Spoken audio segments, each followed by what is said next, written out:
Good evening, ladies and gentlemen. After Mr. Manoj Chuk's eloquent elucidation of the world that is going to arrive, I am not sure what is it that I am going to say. However, I can only depart a little from what he has stated. He did mention that he has been mostly traveling around the world. I can only say most of my experiences have been in rural parts of the country.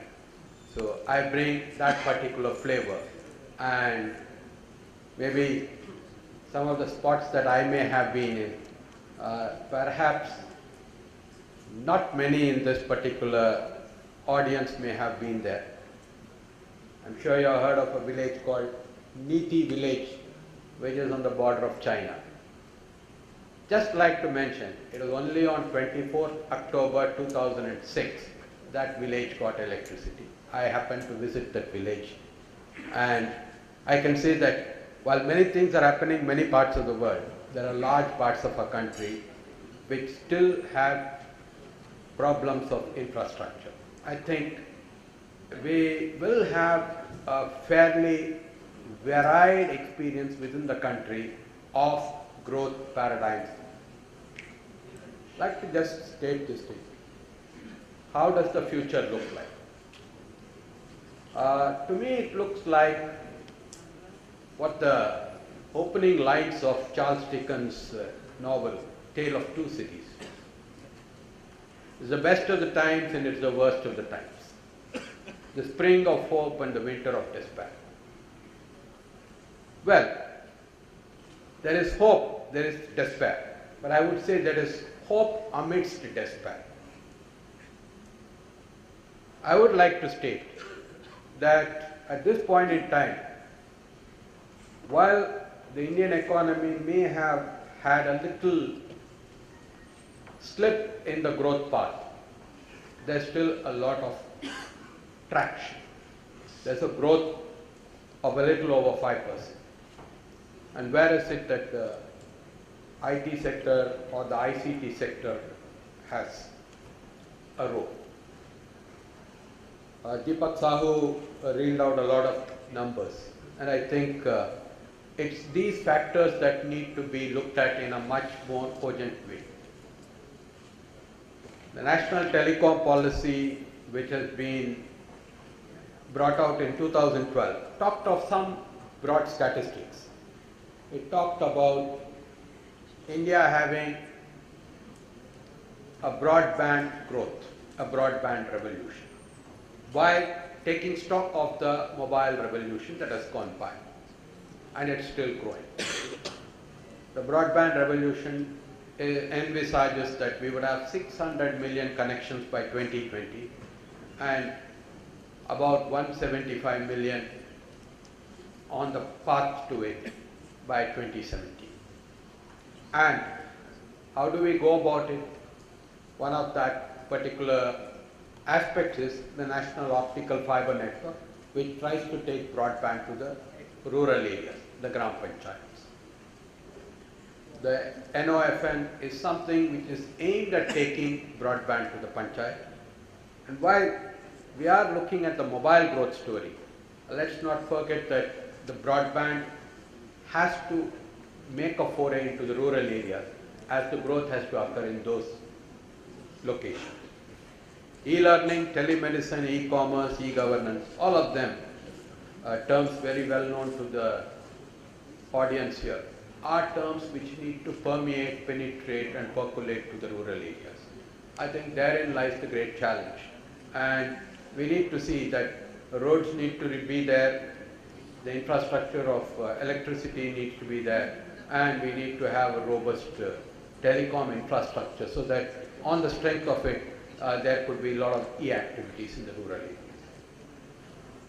Deepak also mentioned about a lot of devices. I look at this broadband ecosystem as a 5C syndrome. The 5C syndrome being connectivity, which is the first, which should come about through your 3G, your 4G and your optical fiber infrastructure. Your next C being cost of device.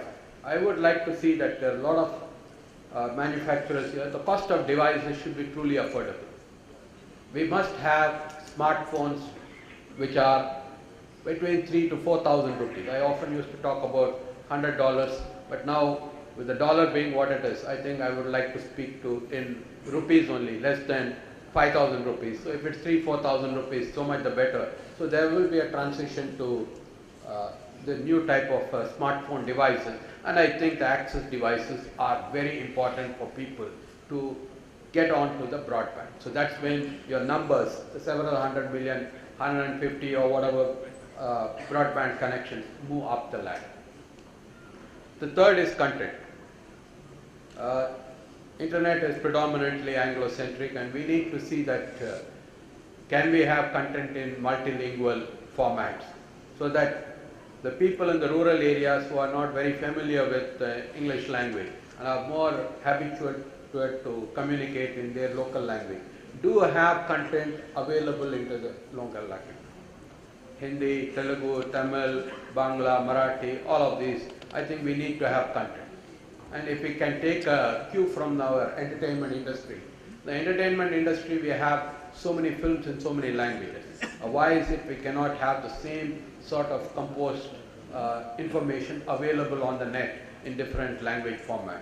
And I think I would also like to talk of the content and its format. Let it not be in the boring text format. Let it be in the video, let it be in audio, let it be in animation and gaming. I think all of this will be nutritive for consumption. The fourth C what I would like to emphasize upon is competitive tariff. We in this country have seen the growth of mobile telephony, and competitive tariff has been one of the major drivers of the mobile revolution. So I would like to think that the broadband revolution will also have to focus on bringing down costs. A little while ago I was having discussion with Dr. Ashok Laha, who was mentioning about the US experience, and he was stating that the broadband is so affordable there. I think we need to have really affordable broadband in this country, and I think it is the telecom operators, the telecom service providers who would be at the forefront of driving this. Of course, in the last few days I keep reading several have dropped their rates, and I think I could wish as a citizen that it should drop down to near about zero. So that will be the charm for any consumer. Computer literacy is the last of the C's that I would like to advocate. I think we often look at this facet. How can electronics and computing devices grow? I think a modicum of computer literacy will propel the offtake of all computing devices. Computer literacy is a necessity in order that people are able to access internet and broadband. I think we need to also have a computer literacy movement, a digital literacy movement. One per family need to be educated. So even if a young adult is educated, I think the elders can also pitchfork on the strength of the youngsters' knowledge. Today, that's the era in which we learn from youngsters, and they are more tech savvy. And I would think these 5 C's form part of the broadband ecosystem. I certainly think issues like the Internet of Things, which Mr. Manoj Chugh had alluded to, are on the anvil. I would think when that 50 billion plus crosses, there would be some more thing. After all, let's not forget that the human being himself is a DNA with several billion of, I would say, individual, what you can call it, genomic strains in him. So I think that will be the next order of things. So Mr. Chugh did mention that the car would talk about you not having all your parameters right. I think the genomics will ensure that if it is married with infonomics, then you will have a new revolution coming about. I think that's the type of scale that can go about, and you will have a phenomenal growth of information. The only problem is that there will be an information overload.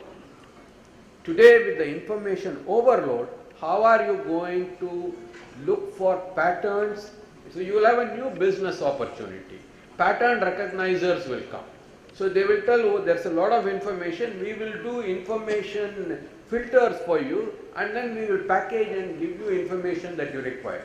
On the basis of all your Facebook and social media interaction, they will have a new industry called infonomics and info filters, and then they will try to say it will be personalized information advisory system, like the way you have investment advisory services. So I think you can always look forward to newer opportunities growing in this space of IT and telecom. I wish the Bar India Star Night all the very best, and I would like to say that all the innovators and I would say entrepreneurs here do require a big round of applause for all the initiatives that they have taken. Thank you very much.